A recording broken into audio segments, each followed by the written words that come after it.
اسی لیے علماء لکھتے ہیں کہ جو ایمان لائے اور نماز نہ پڑھے، یا ایمان والا ہونے کا دعویٰ کرے اور نماز نہ پڑھے، تو علماء لکھتے ہیں اس کے باقی کوئی اعمال قبول نہیں ہوتا. معلوم آپ کو، روزہ بھی قبول نہیں ہوتا، حج بھی قبول نہیں ہوتا، اور باقی صدقہ بھی قبول نہیں ہوتا، اور خیرات بھی قبول نہیں ہوتی، اور کوئی نہیں کی. کیوں؟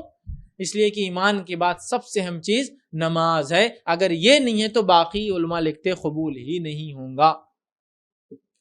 یہاں بھی دیکھیے اللہ نے کیا فرمایا، جو عمل اس کو فرض سب سے پہلے پوچھا جا رہا ہے وہ کیا ہے؟ اس نے نہ تو تصدیق کی، فلا صدق ولا صلی، تصدیق بھی نہیں کی، نماز بھی قائم نہیں کی. تو یہ بڑی اہم چیز ہے کہ ہم حق کی تصدیق کریں اور کیا قائم کریں؟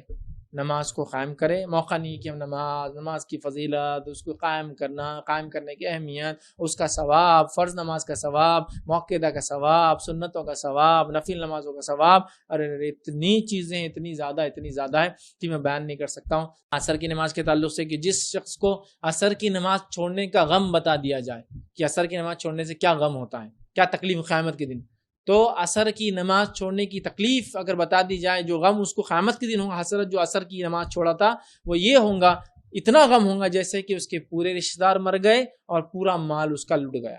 ایک ہی ساتھ خبر آئی سب رشتہ دار مر گئے اور پورا مال لٹ گیا، اتنا غم ہوگا ایک عصر کی نماز چھوڑنے کا. حدیث کے الفاظ.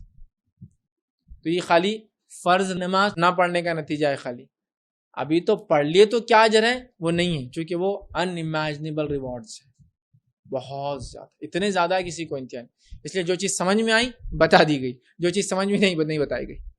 فجر کی 2 رکعت نماز کے تعلق سے جو فرض نہیں، سنت ہے، نماز سے پہلے موقعہ ہے، یہ پڑھنے کا اجر یہ بتایا گیا دنیا وما فیہا، دنیا اس میں جو کچھ اس سے بہتر ہے.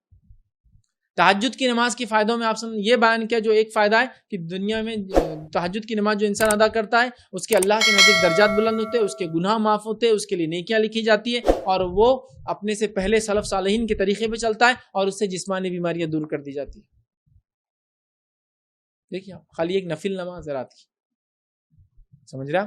نفل نمازوں کی اور نفل عبادت کی اہمیت یہ بتائی کہ جب بندہ نفل میں آگے بڑھتا ہے، جو اللہ کی توفیق سے ہوتا ہے آگے بڑھتا ہے، تو ایک مقام یہ آتا ہے کہ بندہ اتنا آگے بڑھ جاتا ہے کہ اللہ اس کا ہاتھ بن جاتا ہے جس سے وہ کام کرتا ہے. جس کا معنی یہ صرف ایک مثال ہے، مطلب اللہ اس سے ہر چیز صحیح کام لیتا ہے. تو اس کی آنکھیں بن جاتا ہے جس سے وہ دیکھتا ہے، مطلب ہر چیز وہ جو دیکھتا ہے صحیح دیکھتا ہے. اس کے کان بن جاتا ہے جس سے وہ سنتا ہے، اس کا معنی یہ ہر چیز وہ جو سنتا ہے وہ صحیح ہوتی ہے اور وہی سنتا ہے. یہ مقام حاصل ہو جاتا ہے. نفل تو فرض سے کیا ہوں گا، لیکن فرض چونکہ علماء لکھتے ہیں بہت ساری جگہ جیسے عذاب کا تذکرہ ہے، تو کہیں تو عذاب بتائے گئے جہنم کے، کئی جگہ عذاب بتائے نہیں گئے. کیا کہا کہ عذاب علیمہ، عذاب عظیمہ، یہ بتا کے چھوڑ دیا گیا.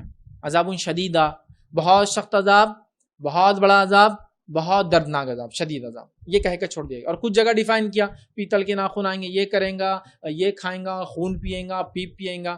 تو وہ عذاب جو عظیم شدید علیم کہہ کے چھوڑ دیے گئے، وہ عذاب علماء لکھتے جو ہمارے سمجھ میں نہیں آئیں گے، بلکہ اللہ نے اسے اس کی انٹینسٹی بتا کے چھوڑ دی، سمجھ نہیں سکتے ہو. تو ویسے نیکیوں میں بھی بہت ساری نیکیاں ایسی ہیں جو ہم سمجھ نہیں سکتے بلکہ ڈیفائنڈ نہیں ہیں.